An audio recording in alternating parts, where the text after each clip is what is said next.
रोहन पर्व जो कहोया तो किना रोहन पर्व का मान हाँ ধন করে তো বস্তু রহস্য লাগে किना এখন রহস্য মানে দেখেছে আমরা যখন আগু পুরখা যে বন কাটি বসত করলা তখন পানি পুঁথি নাই খেলে তখন বৈজ্ঞানিক নাই খেলা কিন্তু আমরা নিজেই বৈজ্ঞানিক থেকে তৈরি করলা এই জিনিসগুলো তখন কোনটা পরে হোক কোনটা কখন কিনা হোক তারপর মানটা তোমরা নিজেই তৈরি করলা কিনা রাখো যখন বছরের পহিল পরব আমরা কেউ রোহন পরব তা রোহন পরবটা 12 মাসে 12 দিনে 12 নিয়ে 13 দিনে রোহন তো 13 দিনে রোহন যেন গিরো ভো বিহার में चला उठी लेके गोबर ले धोरी के और घरे हमारा गिर दिए जैसे कोनो विषाक्त जिनिस हमारे ढुकेलाई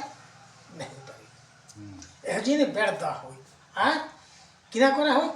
मनसा पूजा करा होई जैसे हमरा पर कोनो असुविधा ना होय वर्षा पानी ভালো হয় আর মন তো যেতে যখন তো শিখে খাতির গুণবিদ্যা শিখে খাতির রোহন দিলে শুরু করি ছাতা তক আর ছাতা করে সিঝানো সিঝল বিজল হেলে সিঝানো তক চলবে রোহনে এসব সব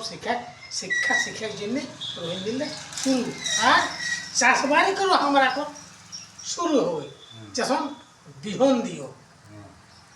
আর বিহন বাইরে রোহন 7 দিনের মধ্যে বিহন দিয়ে খতম করা হয় আর সন্ধ্যাবেলা রোহন মাটি আনা হয় আর রোহন মাটি আনি গিয়ে তুলসী পিড়ে জায়গায় গিয়ে সেইটা বিহন ধান যখন আমরা খাওয়া লে যাই খেত দেবে খাবি তখন সেই বিহন ধানটাই আমরা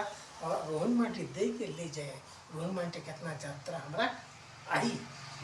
যে রোহন মাটি তো যদি গাঁও যায় আর রোহন মাটিটা তো শিলার নাম করিকে আর তিলক ফটা যদি লেই দিয়েছে তো তোর যাত্রা তো অশুভ প্রভু এত সেই জ্যৈষ্ঠী মাসে কর রোহন দিনে পহিল ঠানি আমরা প্রথম পরব আর এতে পিঠা টিঠা করা হয় আর রোহন পরব মানা যায় বুঝলে আর